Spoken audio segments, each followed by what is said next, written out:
so much, my man.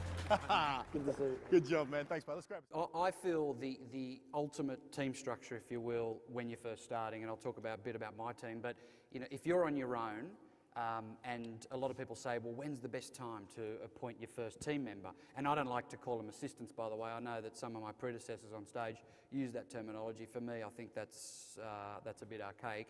But if you've made the decision to be in the real estate industry for the rest of your working career, then that's the time to put your first team member on. Not when you've done 3 or 4 deals a month, or when you've hit a certain GCI.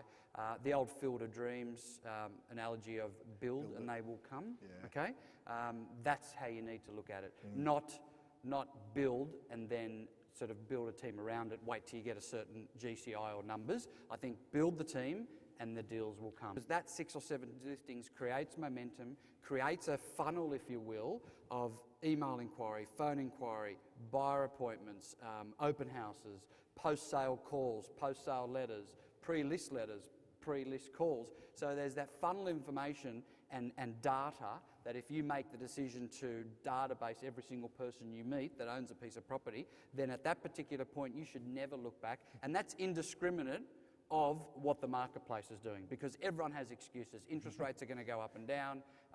The economy is going to fluctuate. Yeah. The grand final's on, so no one come out. Exactly.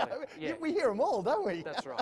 That's right. So that system of creating a team is really indiscriminate of whatever happens in the marketplace. So after is your first hire, what's your first hire? Is that an administrative Your first hire should definitely be team member? A team member. Yeah, your first team member should definitely be non-dollar productive focused, okay? So that way the agent, if you like, can focus purely on dollar productive activities, which is prospect, list, negotiate, sell. Talk about this, one of your patented manoeuvres, the set to sell meeting. Yes. Is that to set up those properties to get them so they're going to actually, when you got them listed, they're actually going to be moved in? Like I think Tom Carlin mentioned yesterday that there's a process. Yes. You know, the marketing might be the art. Once they're listed, it's a process. Tell us about that. Absolutely. Okay, so the set to sell meeting is the 10-minute conversation you're having with your vendor the minute the ink dries on the agency agreement. Okay? Yep. Now, this is the most important 10-minute conversation you're going to have with your vendor. Okay? And the agenda looks like this. Number 1 is you discuss what the expectations of the client and yourself is. Okay? So we'll role play it for a sec. Twids? Deal. Am I a hard ass or am I nice? No, I like nice. you. You've listed me. Yeah. And we're love listed. You. We're listed. I'd love you. So we say, Glenn, the way I work is after each open house, I'm going to be calling you to provide you a detailed update on the open house. Weekly, I'm going to provide you a detailed email report. And then weekly also we're going to have a one-on-one face-to-face meeting to update you about the progress of the campaign. How do you feel about that? Mate, have you got time for that? Yeah, absolutely. Wow, great. I feel great. Perfect. Okay. So at that particular point, guys, unless you had that conversation, Glenn may have had a completely different expectation of the communication process to what I did. Now, Glenn's expectation could be that I need to call him every single day. My expectation is that I only call him twice a week. Now, neither of us would have been incorrect. However, our expectations were different, and because they weren't discussed, what's going to happen? There's going to be acrimony during the course of the campaign.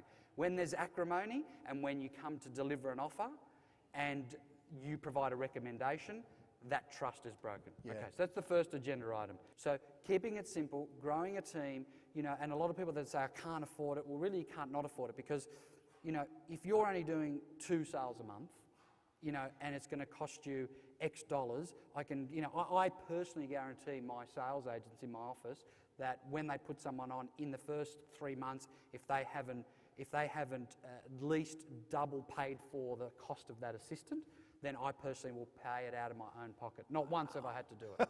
Not once. Because a lot of them think, oh, that's a $50,000 a year commitment or whatever. I say, no, it's only actually a $6,000 commitment because it's a 90-day program that you need to work on. It's only 90 days. So for $6,000, I said, you're spending that in personal marketing. Yeah, that's right. Right? Yep. So what a lot of people will do is spend a fortune on personal marketing, and then turn up to an open house flustered as anything and be rude or not provide great service to a buyer walking in the door. That's the definition of insanity. Yeah.